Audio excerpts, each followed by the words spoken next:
18. 다음날 오딘 초바가 차를 마시러 나타났을 때 자기 차차만 들여다보며 오랫동안 앉아있던 바자로프가 벼랑간 그녀를 힐끗 쳐다보았다. 마치 바자로프가 자기를 훅 찌르기라도 한 것처럼 그녀는 그에게서 몸을 돌렸다. 그녀의 얼굴은 밤새 좀 창백해진 것 같았다. 그녀는 곧 자기 방으로 돌아갔다가 아침 식사 때만 잠깐 나타났다. 아침부터 비가 내려서 산책을 나갈 수도 없었다.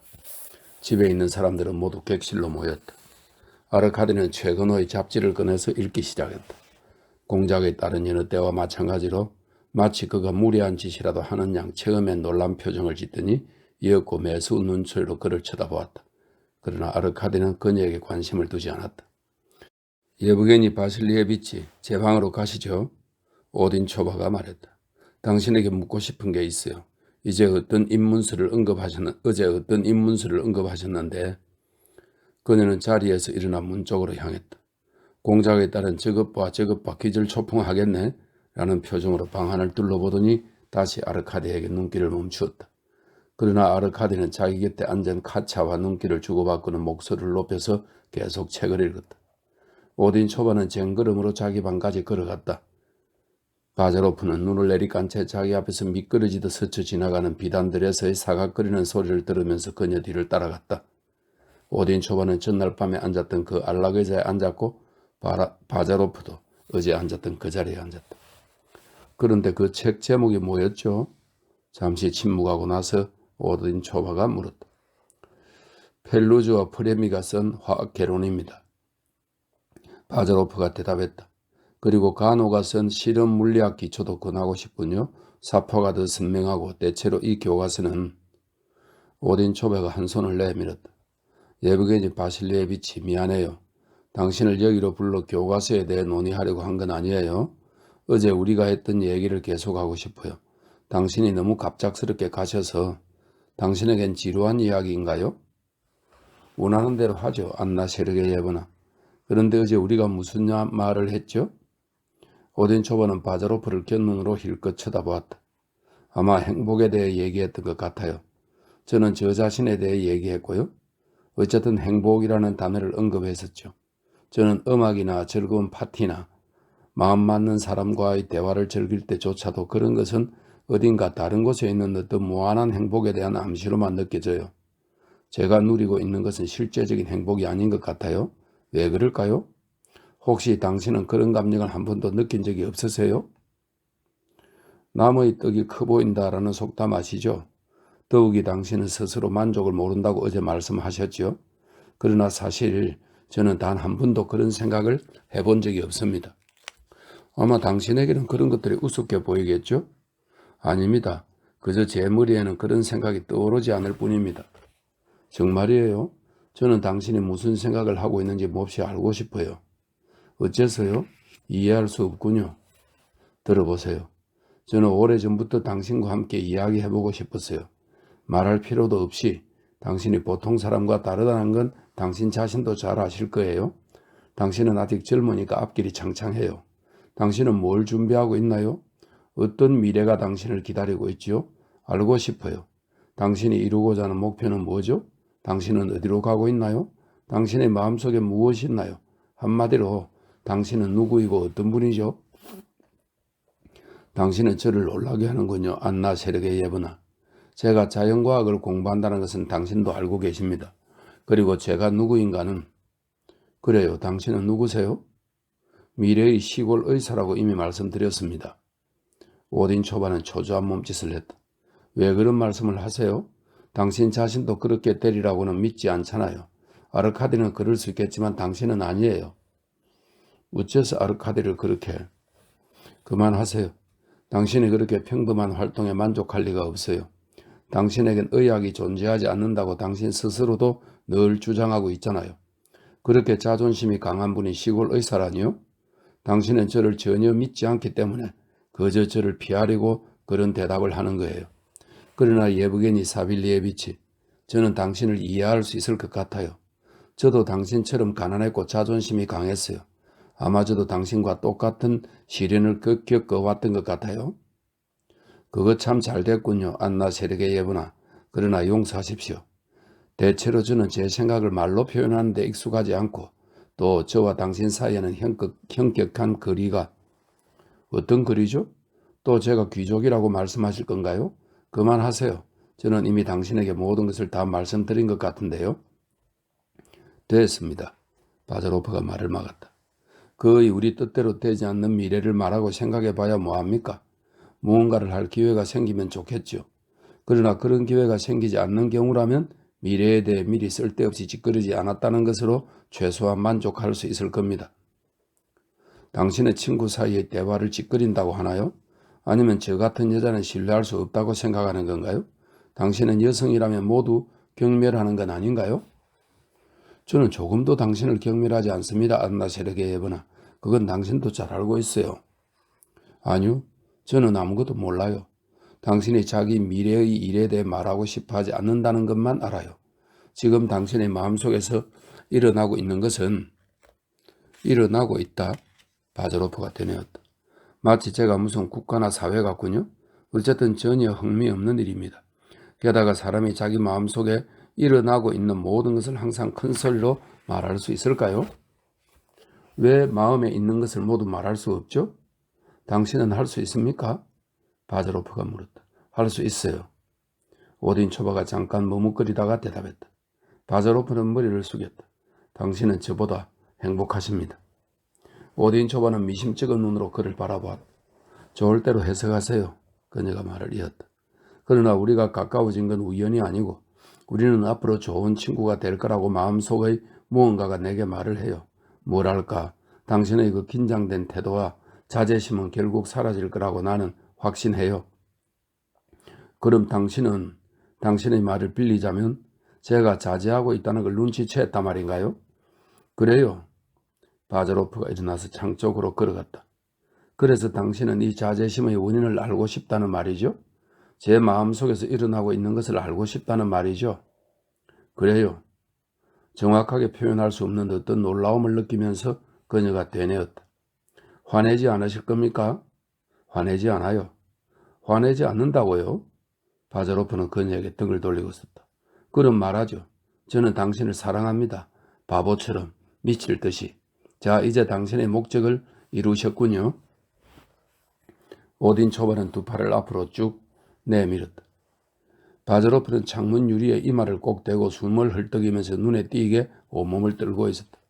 그러나 그것은 젊은이의 수줍은 떨림이 아니고 첫 고백의 달콤한 공포가 온몸을 사로잡은 것도 아니었다.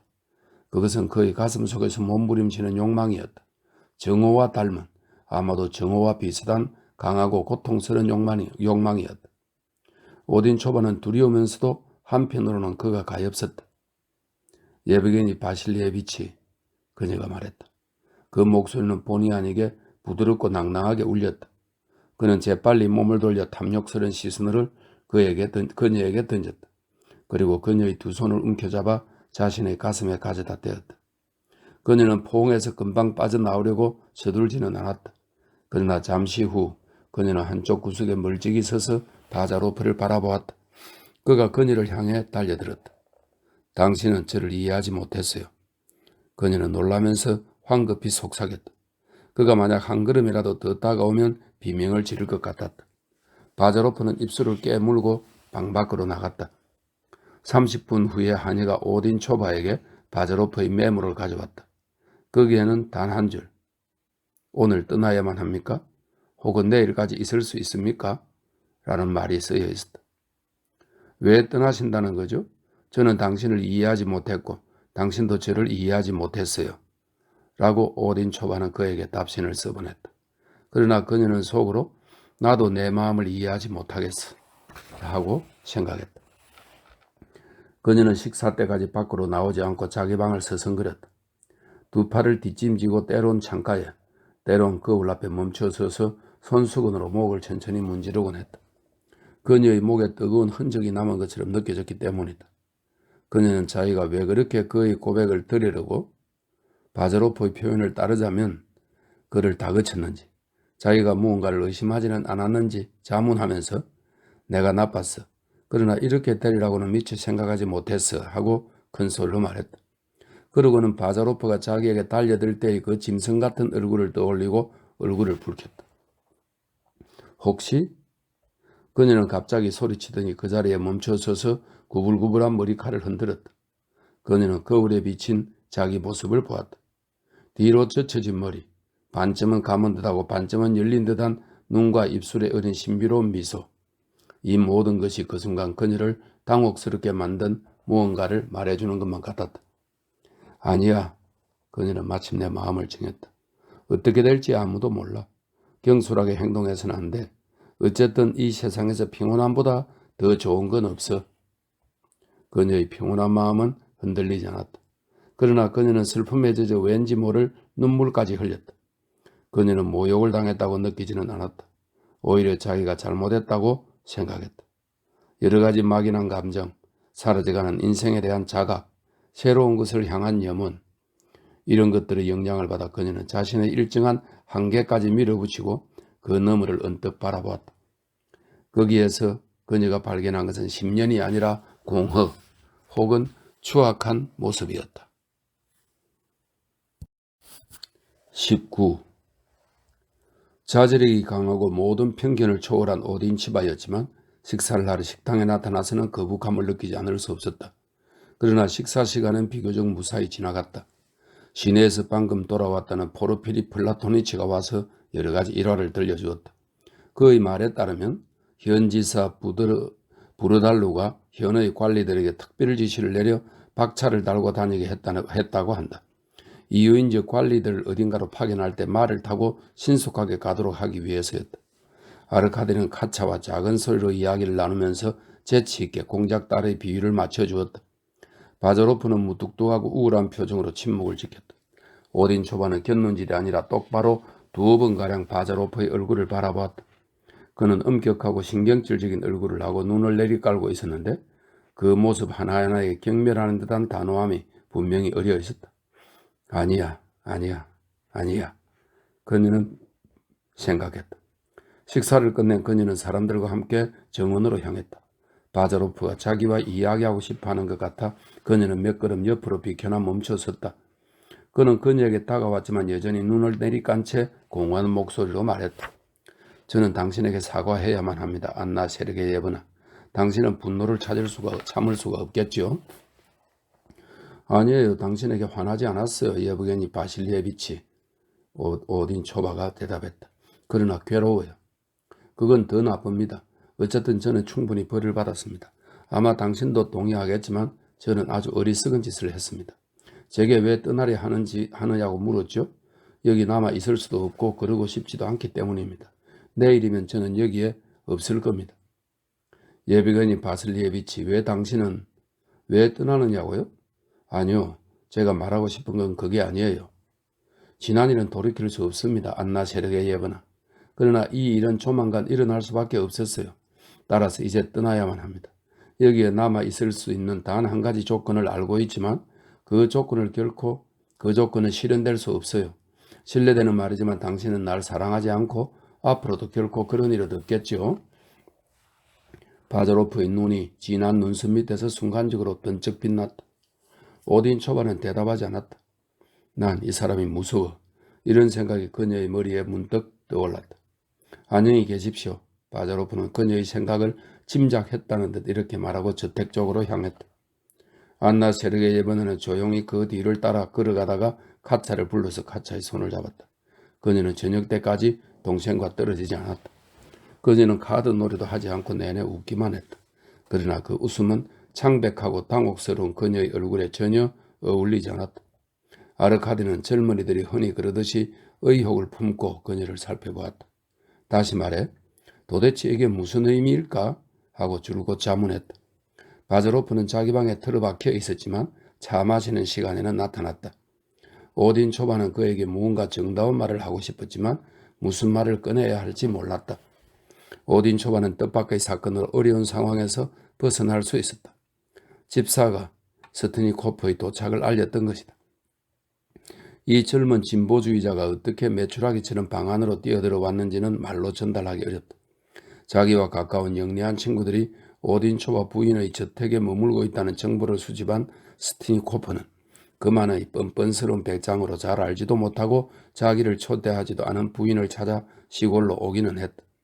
그러나 그는 뼛속까지 긴장한 탓에 미리 준비한 변명과 인사말을 하는 대신 예브독시와 쿠크시나가 안나 세르게 예브나의 건강 상태를 알고 싶어 자기를 보냈다느니 아르카디 니콜라예비치가 항상 자기를 대단히 칭찬한다느니 하는 말도 안 되는 시시콜콜한 소리를 해댔다. 그는 말을 더듬으며 어쩔 줄 몰라 하더니 그만 자기 모자를 깔고 앉아버렸다. 그러나 아무도 그를 쫓아내지 않았을 뿐만 아니라 오딘 초바가 그를 이모님과 여동생에게 소개해주기까지 했으므로 그는 곧 정신을 차리고 마음껏 제잘거리기 시작했다. 경박하고 속물적인 인간의 출현도 인생에서 종종 유익한 법이다. 그것은 너무 팽팽하게 조율된 현을 느슨하게 하고 지나친 자기도취와 자기 망각의 감정이 속물성과 아주 비슷하다는 것을 상기시켜주면서 자기애의 감정에서 깨어나게 해준다. 시드니 코프가 나타나면서부터 왠지 모든 것이 더 무뎌지고 더 단순해졌다. 심지어 모두가 저녁을 더 배부르게 먹었고 보통 때보다 30분이나 일찍 헤어져 잠자리에 들었다. 언젠가 자네가 내가 이렇게 말했었지? 자네는 왜 그렇게 우울한가? 무슨 신성한 의무라도 수행하는 모양이지? 라고 말이야. 아르카디가 침대에 누우면서 역시 옷을 벗고 누운 바자로프에게 말했다. 지금은 내가 자네에게 그렇게 말해야겠는걸? 최근 두 젊은이 사이에는 짐짓 허물없이 대하는 척 하면서 서로를 비꼬는 습관이 생겼다. 그것은 항상 마음속의 불만이나 말로 다 표현할 수 없는 의욕이 있다는 징후였다. 나 내일 아버지한테 가네. 바자로프가 말했다. 아르카디는 은거추춤 일어나서 팔꿈치를 꿰었다. 놀랐지만 왠지 기쁘기도 했다. 아하, 아르카디가 말했다. 그래서 우울한 건가? 바자로프가 하품을 했다. 아는 게 많으면 빨리 늙는다네. 그런데 안나 세르게 예번에는 어쩌고? 아르카디가 말을 이었다. 안나 세르게 예번에가 뭘? 내 말은 과연 그녀가 자네를 놓아 주겠느냐는 거야. 나는 그녀에게 고용되지 않았네. 아르카디는 생각에 잠겼고 바자로프는 벽 쪽을 향해 돌아 누웠다. 잠시 침묵이 흘렀다. 여보게니? 아르카디가 갑자기 소리쳤다. 왜 그러나? 나도 내일 자네하고 떠나겠네. 바자로프는 아무 대답도 하지 않았다. 그러나 나는 집으로 가겠네. 아르카디가 말을 이었다. 홀로프스키 이주민촌까지 같이 가세. 거기에 가면 자네는 페도트한테 말을 빌릴 수 있을 거야. 자네 부모님을 뵙고 인사드리고 싶지만 그분들과 자네를 번거롭게 할 것 같으니 그만두겠네. 그런데 자네는 우리 집에 다시 올 거지? 자네 집에 짐을 두고 왔으니까. 바자로프는 돌아보지 않고 대꾸했다. 왜 이 친구는 내가 갑자기 떠나려는 이유를 묻지 않을까? 자기처럼 갑자기 떠난다는데. 아르카디는 생각했다. 실제로 나는 왜 떠나려는 걸까? 이 친구가 떠나려는 이유는 뭘까? 그는 계속 곰곰이 생각했다. 자신의 물음에 만족스럽게 대답할 수 없었지만 그의 가슴은 어느새 뭔가 쓰라린 아픔 같은 것으로 가득 찼다. 그는 익숙해져 버린 이 생활에서 멀어지면 괴로울 거라고 생각했다. 그들 사이에 무슨 일이 있었던 거야? 그는 자문자답했다. 그렇다면 이 친구가 떠난 후에 나 혼자 그녀 앞에 나타날 수도 없지 않은가? 결국 그녀는 나를 실증낼 테고 나는 최후의 희망마저 잃어버리게 될 거야. 그는 안나 세르게 예번아의 모습을 떠올렸다. 그런데 다른 윤곽들이 이 젊은 미망인의 아름다운 모습을 조금씩 가리기 시작했다. 카차도 가엾군. 아르카디는 얼굴을 베개에 파묻으며 중얼거렸다. 베개 위에 벌써 눈물 한 방울이 떨어졌다. 그는 갑자기 머리칼을 쓸어넘기고는 큰 소리로 말했다. 그런데 그 멍청한 시트니 코프는 대체 여기 왜 온 거야?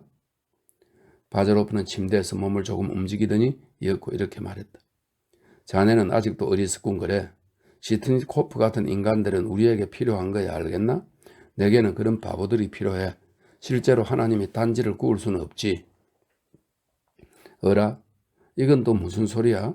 아르카디는 속으로 생각했다. 이때 바자로프의 엄청난 자존심이 그 옆에 순간적으로 드러났다. 그럼 우리가 하나님이란 말인가? 아니면 하나님은 자기이고 나는 멍청이란 말인가? 그래. 바자로프는 우울한 목소리로 대뇌었다. 자넨 아직 어리석어. 이튿날 아침 아르카디가 바자로프와 함께 떠나겠다고 말했을 때 오딘 초바는 특별히 놀라는 기색을 보이지 않았다. 그녀는 주위가 산만했고 피곤해 보였다. 카차는 진지한 표정으로 말없이 아르카디를 바라보았다. 공작에 따른 시월 밑에서 성호를 끊기까지 했는데 아르카디가 그것을 알아차리지 못할 리 없었다. 시트니코프는 크게 당황한 나머지 어쩔 줄 몰라 했다. 그는 방금 맵시 있는 새 옷차림으로 아침 식사를 하러 식당으로 내려왔던 것이다. 이번에는 슬라브 주의자들의 옷차림이 아니었다.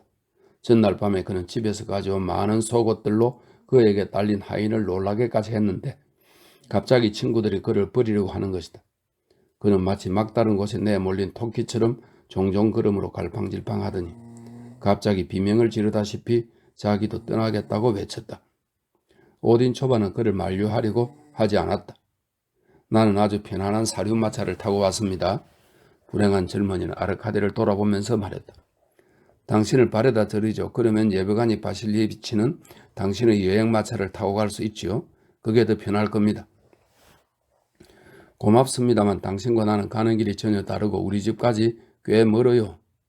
괜찮습니다. 괜찮아요. 난 시간이 많고 게다가 그쪽에 볼 일도 있어요. 독점 판매권 일인가요? 아르카디는 시트니코프를 깔보는 듯한 어조로 물었다. 그러나 시트니코프는 너무 실망이 커서 보통 때와는 달리 웃지도 않았다. 단언하지만 사리움마차는 정말로 편안해요. 편안해요. 그는 중얼거렸다. 자리도 눅눅할 거고. 시트니코프 씨의 호의를 거절하지 마세요.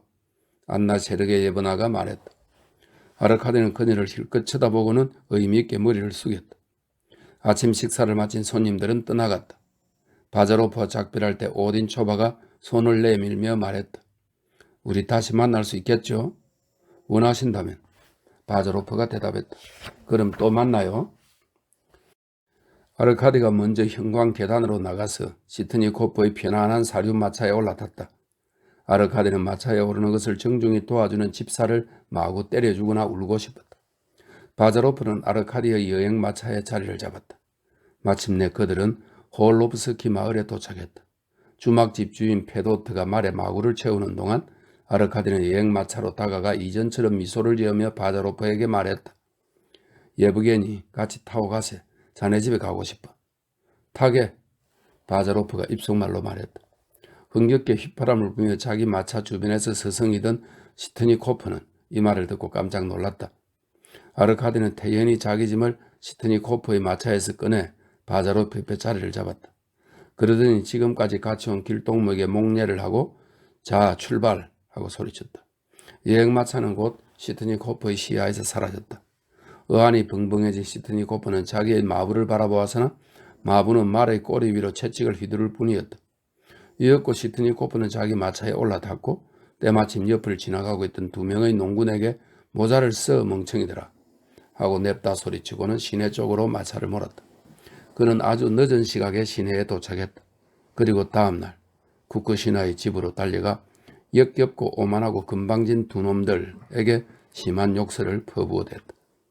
바자로프와 나란히 여행마차에 올라탄 아르카디는 친구의 손을 꼭 잡고 오랫동안 아무 말도 하지 않았다. 바자로프도 악수와 침묵의 속뜻을 깨닫고 인정하는 듯했다. 전날 밤 바자로프는 한숨도 자지 못했다. 또한 며칠 동안 식사를 거의 하지 않았으며 담배도 피우지 않았다. 훌쭉해진 그의 옆 얼굴이 푹 눌러선 모자 밑에 어물하게 드러났다. 이봐, 담배 한 대만 주게나. 그리고 좀 봐주게. 혓바닥이 노랗지? 마침내 바자로프가 말문을 열었다. 노랗군. 아르카디가 대답했다. 에이, 담배도 맛이 없군. 이젠 기계도 못 쓰게 되었어. 요 며칠 동안 자네는 정말 몰라보게 변했네. 괜찮아. 이제 나아지겠지. 한 가지 걸리는 건 우리 어머니 마음이 아주 너그럽고 인정이 많으시다는 거야. 내 배가 불룩 나올 정도로 하루에 10번쯤 밥을 먹지 않으면 속을 끓이시거든. 그러나 아버지는 괜찮아. 여기저기 돌아다니시며 세상 풍파 다 겪었으니까. 아, 담배를 피워서는 안 돼. 그는 길바닥에 먼지 구덩이에 담배를 휙 내던졌다. 영지까지 25km쯤 되나? 25km지. 나보다 이 영리한 사내에게 물어보는 게 빠를 걸세. 바자로프는 마부석에 있는 페도트의 머슴을 가리켰다. 그러나 이 영리한 사내는 누가 그런 걸 알겠슈? 여기선 거리를 재지 않아요.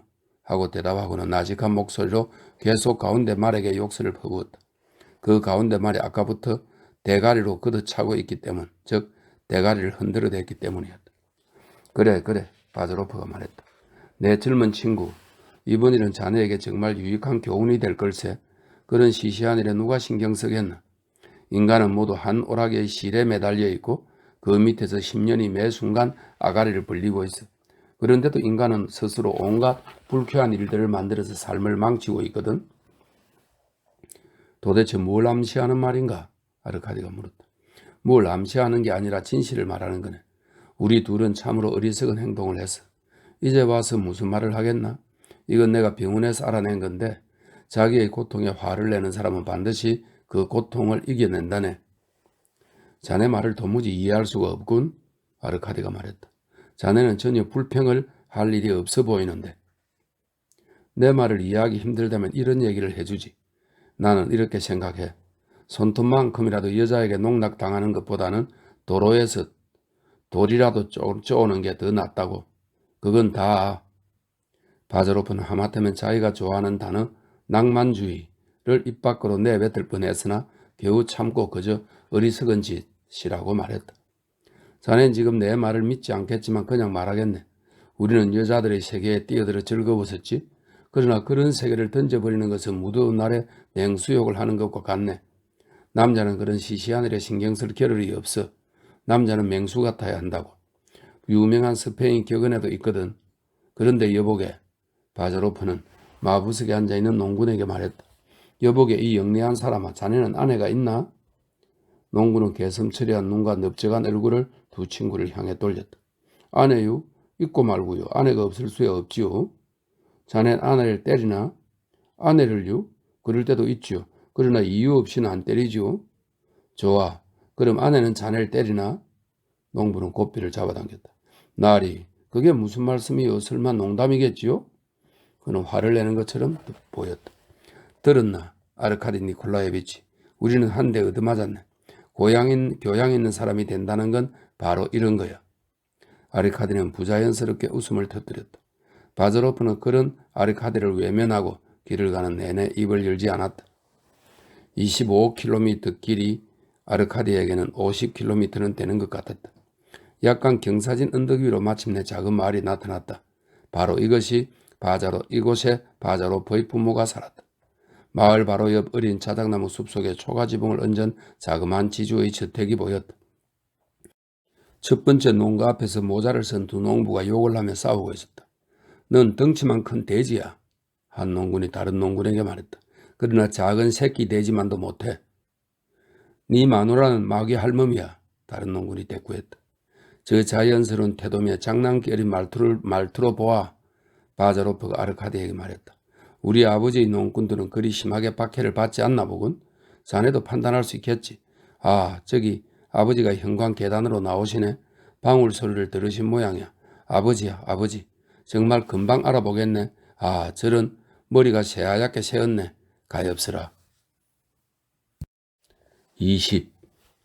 바자로프는 여행마차에서 몸을 밖으로 내밀었고 아르카디는 친구의 등 뒤로 목을 빼고 내다보았다. 조그만 지주 저택의 현관 계단에 머리칼이 헝클어지고 가나다란 매부리 코를 한 키가 크고 좀 마른 남자가 보였다. 그가 입은 낡은 군복에는 단추가 채워져 있지 않았다. 그는 두 다리를 벌리고 서서 긴 파이프로 담배를 피우며 햇빛에 눈이 부신 듯 실눈을 뜨고 있었다. 말들이 멈춰섰다. 마침내 돌아왔구나. 바자로프의 아버지는 담배를 피우면서 말했다. 손가락 사이에서 파이프가 몹시 떨리고 있었다. 자, 내려와라. 내려와. 어디 한번 안아보자. 그는 아들을 끌어안았다. 에누시카, 에누샤. 이 에누시카, 에누시아, 에누셴카, 에누세치카는 모두 예브게니의 애칭이다. 이렇게 설명하고 있네요.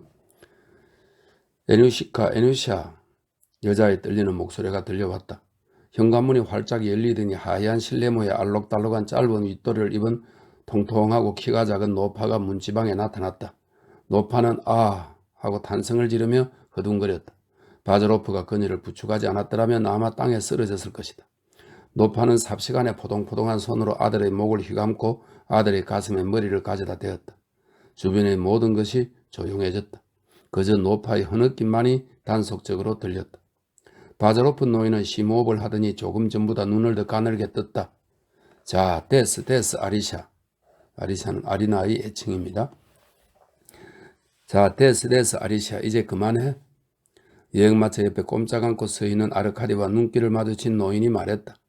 한편 마부석에 앉아있던 농군도 얼굴을 돌렸다. 아, 바실리 이바니치. 노파는 웅얼거렸다. 얼마나 오랫동안 이 애를, 우리 귀여운 에뉴셴카를. 노파는 아들의 손을 놓지 않은 채 눈물에 젖은 쭈글쭈글하고 유순한 얼굴을 아들의 가슴에서 떼었다. 그러고는 행복하고 익살스러운 눈으로 아들을 바라보더니 곧 다시 아들의 가슴에 얼굴을 파묻었다. 그야 물론 인정상 그러는 게 자연스러운 일이지만 바실리 이바니치가 말했다. 이제 안으로 들어가는 게 좋겠어. 여기 예브게니와 함께 손님도 오셨는데 미안합니다. 그는 아르카디를 바라보면서 덧붙여 말하고는 가볍게 걸음을 옮겼다. 이해하겠지만 저런 게 여자의 연약함이요. 또 어미의 마음이지. 이렇게 말하는 그 자신도 입술이며 눈썹이 경련을 일으켰고 턱도 떨렸다. 그러나 그는 자기 자신을 억제하면서 태연하게 보이려 애썼다. 어서 들어가요. 어머니도 참. 바자로프는 허약해진 노모를 집안에 데리고 들어가며 말했다. 편안한 안락의자에 어머니를 앉히고 다시 한번 아버지와 재빨리 포옹하고 나서 그는 아르카디를 소개했다. 알게 돼서 진심으로 반갑소. 바실리 이바니치가 말했다. 미안하게도 우리 집은 모든 게 간소하고 군대식입니다. 아리사 블라시예브나 제발 진정해. 왜 그렇게 마음 약하게 구는 거요? 손님이 흉보겠어. 젊은 양반. 노파는 눈물을 머금으며 말했다. 이름도 부칭도 모르는데 아르카디 니콜라에비치. 바실리 이바니치가 위엄있게 나직한 목소리로 속삭였다.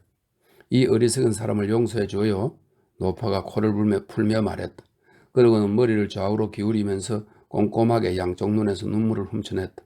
용서해요. 나는 정말 이 귀여운 아이를 못 보고 죽는 줄만 알았다고. 그러나 부인, 이렇게 죽지 않고 만나지 않았어. 바실리 이바니치가 노파의 말을 끊으면서 말했다.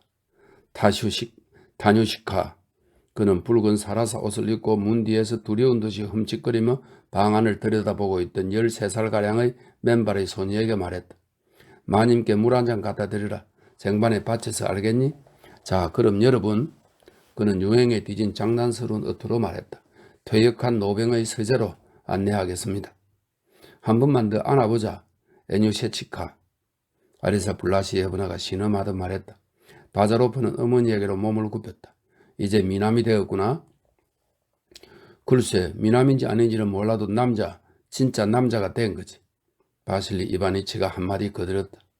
아리사 블라시예브나, 이제 어머니의 마음을 충족시켰으니 귀한 손님들이 배불리 먹을 수 있도록 수고 좀 해주구려. 굶주린 놈 노래로 배불릴까? 라는 말이 있지 않소?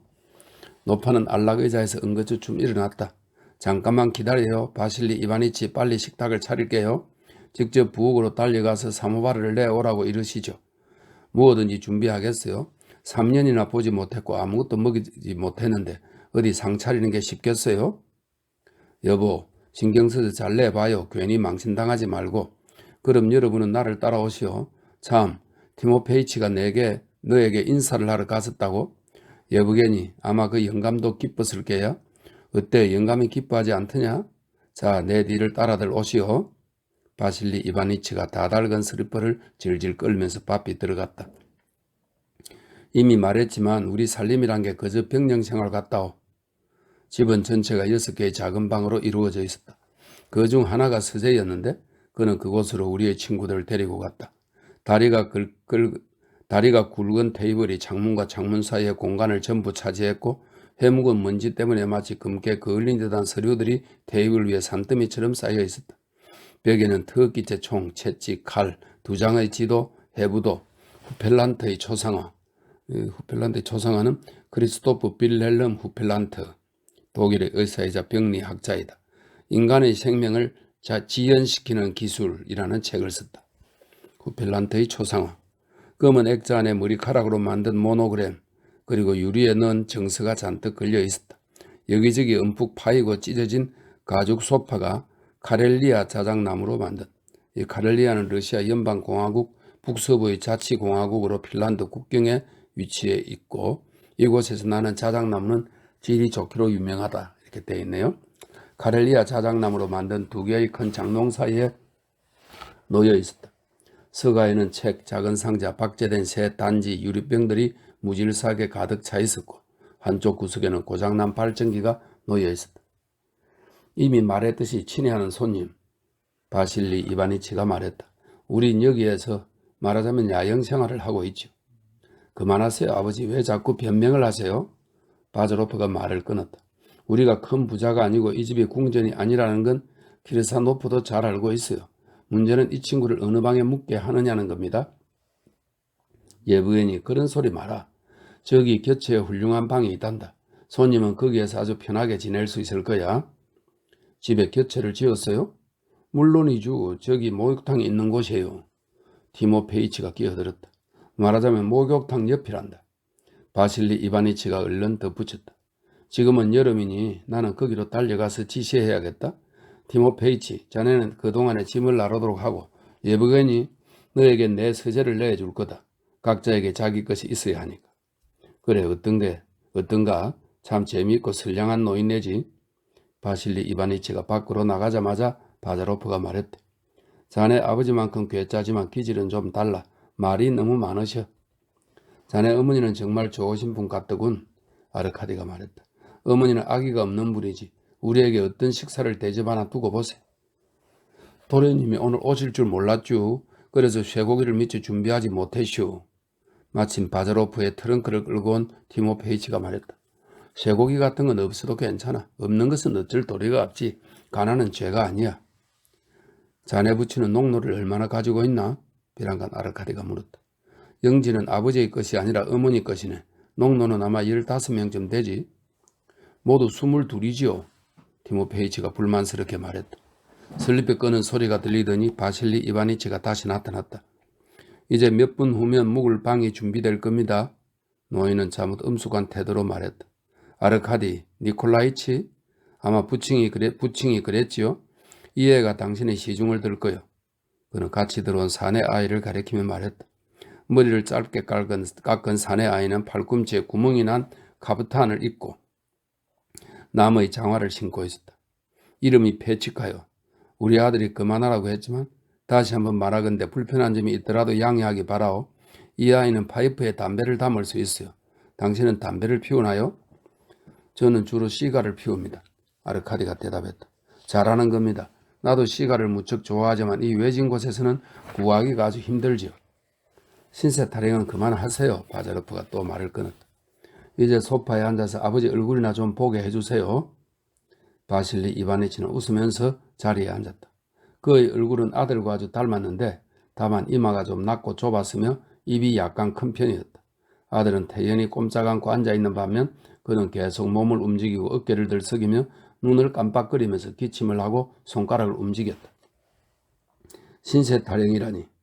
바실리 이바니치가 아들의 말을 되뇌었다. 예브게니야 그런 생각 마라. 난 우리가 이런 벽촌에서 산다고 말하면서 손님에게 동정을 받으려는 게 아니야. 반대로 나는 사색하는 사람에게는 벽촌이란 없다고 생각한다. 나는 가능한 한 이른바 몸에 이끼가 끼지 않도록 시대에 뒤떨어지지 않으려고 애쓰고 있단다. 바실리 이바니치는 아르카디의 방에 급히 들렀다 오는 길에 가져온 노란색의 새 비단 주머니를 주머니에서 꺼내어 허공에 흔들면서 말을 이었다. 가령 나는 적잖은 희생을 감수하고 소작제를 적용하여 토지를 반분제로 농부들에게 빌려주었다. 난 그걸 나의 의무라고 생각해. 상식이 그렇게 하라고 명령하니까. 그러나 다른 지주들은 이런 걸 생각조차 하지 못해. 나는 과학이나 교육에 대해 말하는 거야. 그래서 아버지는 1855년에 나온 건강의 벗을 가지고 있군요. 이건 의료신문의 일종이랍니다. 그건 얘 친구가 정 때문에 내게 보내주는 거다. 바실리 이바네치는 서둘러 설명했다. 우리는 골상학에 대해서도 알고 있지요. 그는 덧붙이고는 아르카디를 보며 장롱 위에 놓인 석고로 만든 조그만 두개골 모형을 가리켰다. 모형은 네 부분으로 나뉘어 하나하나에 번호가 붙었다. 나는 셴나인과 라데마 헤르도 알고 있어. 셴나인, 라데마 헤르 모두 독일의 의학자이다 이렇게 되어 있네요. 땐 현에서는 아직도 라데마 헤르를 믿고 있나요? 바자로프가 물었다. 바실리 이바니치가 기침을 하기 시작했다. 현에서는 물론 자네들이 더 잘 알겠지? 우리가 어디 자네들을 쫓아갈 수 있겠는가? 자네들이 우리 자리를 차지했으니까. 우리 시대는 호프만의 체액설이나 브라운의 활력설 같은 것이 아주 우습게 보였지만 그들도 한때는 세상을 떠들썩하게 하지 않았나. 지금은 누군가 새 인물이 나와서 라데마 헤르의 자리를 차지했고 자네들은 그 새 인물을 떠받들고 있지만 20년이 지나면 그 사람을 비웃게 될 거네. 안심하세요. 바드로프가 말했다. 우리들 대부분은 지금 의학을 조소하고 그 누구도 숭배하지 않아요. 그게 무슨 소리냐? 넌 의사가 되고 싶지 않은 게냐? 되고 싶어요. 그러나 이건 이것과는 다른 문제예요. 바실리 이바니치는 아직도 약간 뜨거운 재가 남아있는 파이프를 가운데 손가락으로 눌렀다. 그야 그럴 수도 있겠지. 그럴 수도 있을 거야. 그러나 별로 논쟁하고 싶지 않다. 내가 뭘 알겠느냐? 그저 일개 퇴직 군의일 뿐인데. 지금은 이렇게 농장일이나 돌보고 있고 난 댁의 조부님 여단에서 근무했었다오. 그는 다시 아르카디를 향해 몸을 돌렸다. 그래요, 그래. 일생 동안 많은 것들을 보았지. 온갖 종류의 집단에 들락거렸고 온갖 사람들과 알고 지냈어. 나는 지금 당신 눈앞에 있는 나는 비트겐슈타인 공작과 주곱스키의 맥을 짚었다오. 이 비트겐슈타인 공작은 1812년 조국전쟁에 참가한 러시아군의 원수이고 주곱스키는 푸시킨의 친구로 대표적인 러시아 낭만주의 시인이자 번역가, 황태자들의 가정교사를 지낸 사람이에요. 한 사람은 원수고 한 사람은 아주 유명한 지식인이네요. 나는 비트겐슈타인 공작과 주곱스키의 맥을 짚었다. 14일 사건 때, 14일 사건은 1825년 12월 14일 봉기를 말합니다. 즉 데가프리스트 봉기를 말한다 이렇게 되어 있네요. 데가프리스트들은 일단의 청년 장교들입니다. 그들은 입헌군주제를 주창하며 베테르부르크의 원로원 광장에서 봉기를 일으켰으나 실패했다. 설명되어 있습니다. 유명한 사건이죠. 14일 사건 때 남군에 있었던 사람들을 알고 있겠죠. 여기서 바실리 이바니치는 의미심장하게 입을 다물었다. 나는 그들을 모두 알고 있었어. 그러나 그런 일은 내 알 바 아니지. 나는 의료용 칼만 잘 다루면 되었으니까. 당신의 조부님은 참 훌륭한 분이셨고 진짜 군인이었어. 솔직히 말하세요. 점잖은 바보였겠죠. 바즈로프가 느릿느릿 말했다. 아니 예브게니 무슨 말을 그렇게 하느냐. 당치도 않다. 키르사노프 장군은 그런 분이 아니셨어. 그런 사람 얘기는 집어치우세요. 바즈로프가 말을 가로챘다. 집으로 가까이 오면서 자작나무 숲을 보고 기뻤어요. 아주 잘 자랐더군요. 바실리 이바니치가 활기를 띄었다. 그래. 지금 우리 정원이 어떤지 좀 보렴. 내가 그걸 한 그루 한 그루 다 심었지. 과일나무도 있고 딸기도 있고 온갖 약초도 있다. 젊은 너희들이 아무리 똑똑하다고 해도 파라셀수스의 말은 스위스의 의사이자 화학자입니다. 파라셀수스의 말은 영원한 진리야. 풀과 말과 돌 속에. 너도 알다시피 나는 진료를 그만두었다. 그래서 일주일에 2번쯤 옛날 솜씨를 발휘해야 할 때도 있단다. 진찰을 받으러 온 사람들을 쫓아낼 수가 있어야지. 이따금 가난한 사람들이 도움을 청하러 오곤 해. 여기엔 의사가 한 사람도 없거든. 근방에 퇴직 소령이 한 사람이 있는데 그 사람도 치료를 해주고 있지. 그런데 그 사람에게 의학을 공부했느냐고 물었더니 아니요, 배우지 않았어요. 그저 박애심 때문에 치료하고 있는 겁니다. 라고 말하더라고. 하하, 박애심 때문이라니. 어떠냐? 나 원참. 하하, 하하. 페지카, 내 파이프에 담배를 담아라. 바즈로프가 위엄있게 말했다. 환자를 봐주는 사람이 또 한 명 있는데 어느 날 그 사람이 환자에게 갔단다. 바실리 이바니치는 왠지 절망적으로 말을 이었다. 그런데 환자가 이미 저승에 가버려서 그 집 하인이 이제 더 이상 의사가 필요 없다고 말하면서 집에 들여보내주지 않은 거야. 의사는 뜻밖의 일이라 당황하면서 주인이 죽기 전에 딸꾹질을 하셨나? 하고 물었대. 딸꾹질을 하셨습니다. 많이 하셨나? 많이 하셨습니다. 아 그래 그럼 잘 됐어. 의사는 하인과 이런 말을 주고받고는 급히 되돌아갔대. 하하하. 노인은 혼자 웃음을 터뜨렸고 아르카디는 얼굴에 미소를 지었다. 바즈로프는 그저 기지개를 켰다. 이렇게 대화는 1시간가량 계속되었다. 아르카디는 그 사이에 자기 방에 가보고 왔다. 그 방은 목욕탕에 딸린 탈의실이었지만 아주 아늑하고 깨끗했다. 마침내 타누샤가 와서 식사가 준비되었다고 알렸다.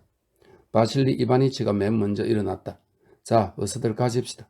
내 얘기가 지루했다면 너그러이 용서해 주오. 아마 안 사람이 나보다 더 당신을 기쁘게 해줄 겁니다. 식사는 급히 준비되었지만 아주 훌륭하고 푸짐하기까지 했다. 다만 술은 별로 신통치 못했다. 티모페이치가 시내의 어느 상인한테서 사온 그의 시커먼 색의 헤레스 술에서는, 이거 스페인 헤레스에서 만들어진 향이 강한 백포도주입니다. 시커먼 색의 헤레스 술에서는 구리 냄새와 송진 냄새가 났다. 파리들도 식사에 방해가 되었다. 보통 때는 머스마이 하나가 잎이 달린 커다란 나뭇가지로 파리를 쫓아냈지만 이번에는 바실리 이바니치가 젊은 세대의 비난을 두려워하여 그 아이를 심부름 보냈던 것이다. 아리나 블라시예브나는 어느새 몸치장을 했는지 명주 리본이 달린 높은 부인모에 꽃무늬가 아롱진 파란 셔를 걸치고 있었다. 애뉴사를 보자마자 노파는 다시 눈물을 흘렸지만 남편이 모안을 줄 정도는 아니었다. 이번에는 셔에 눈물이 떨어질까봐 얼른 눈물을 훔쳐냈기 때문이다. 주인 내외는 이미 식사를 했기 때문에 젊은이들만 식사를 했다. 발에 맞지 않는 장화 때문에 애를 먹는 듯한 페지카가 옆에서 시중을 들었다. 그리고 남자 같은 얼굴에 애꾸눈을 한 암피슈시카라는 여자도 함께 시중을 들었다. 그녀는 창고 관리, 새 돌보는 일, 세탁 일까지 맡고 있었다.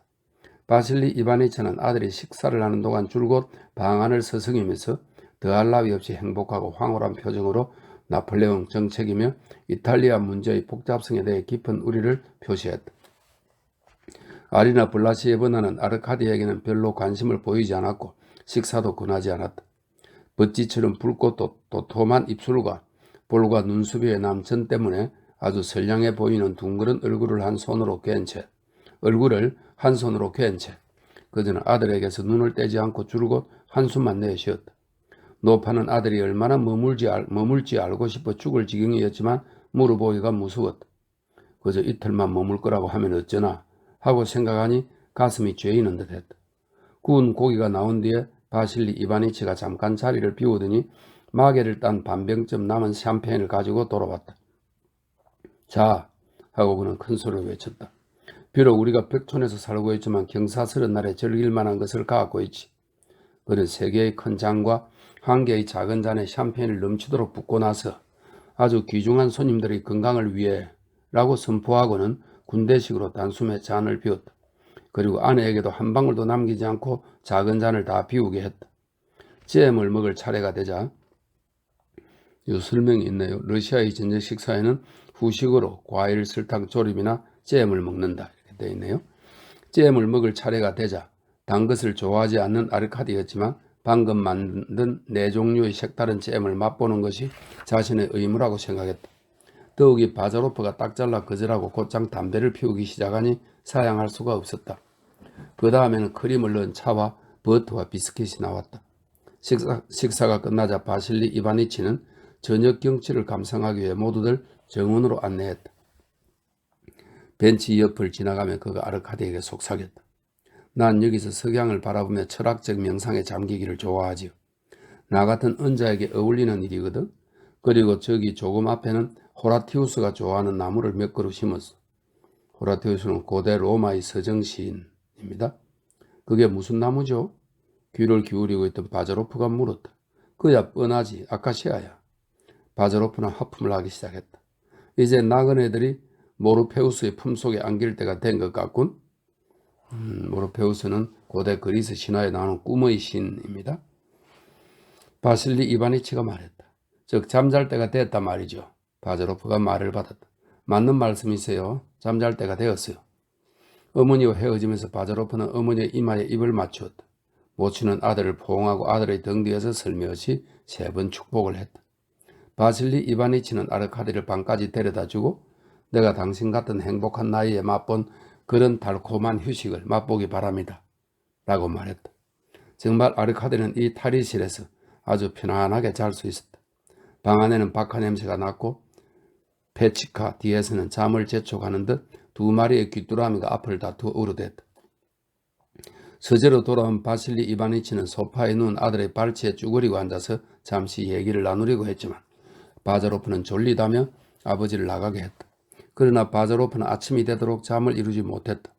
그는 2 눈을 커다랗게 뜨고 어둠 속을 매섭게 바라보았다. 어린 시절의 추억도 아무런 도움이 되지 않았다. 게다가 그는 최근의 쓰디쓴 인상에서 아직도 벗어나지 못했다. 아리나 블라시예브나는 열심히 기도를 하고 나서 아주 오랫동안 암피슈시카와 이야기를 나누었다. 암피슈시카는 여주인 앞에 못 박힌 듯 서서 하나밖에 없는 눈으로 그녀를 응시하며 비밀스럽게 속삭이는 목소리로 예브게니 바실리에비치에 대한 자신의 소견과 상상을 이야기했다.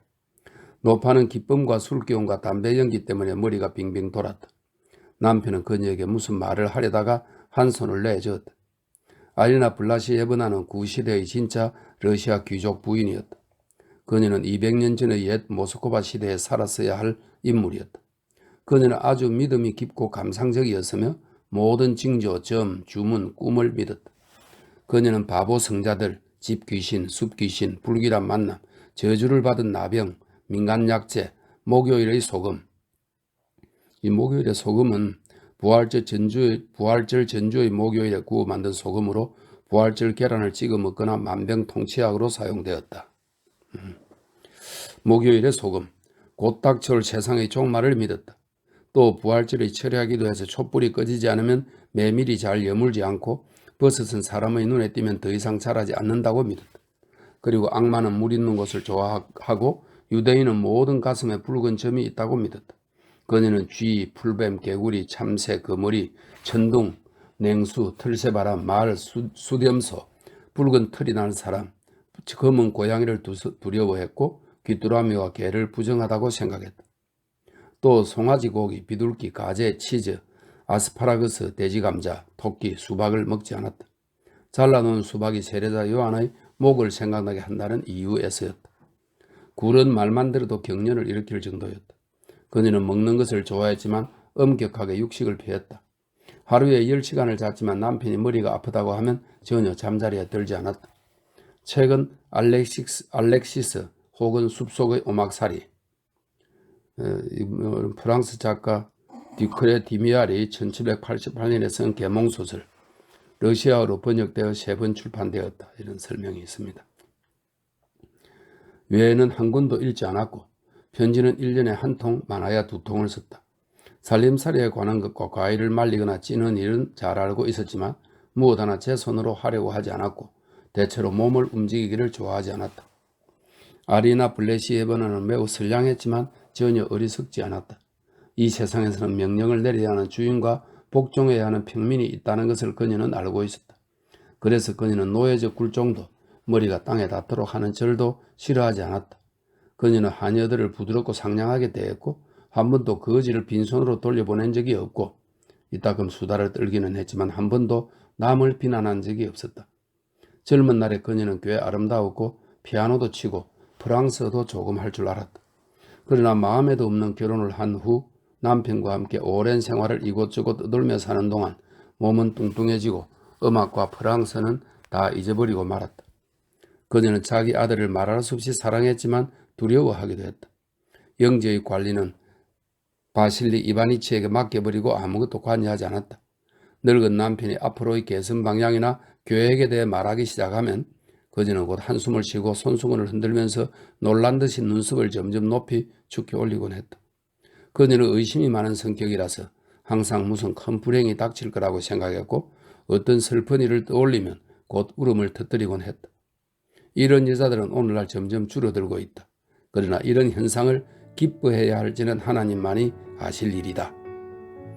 이렇게 해서 20번째 글까지 끝났습니다.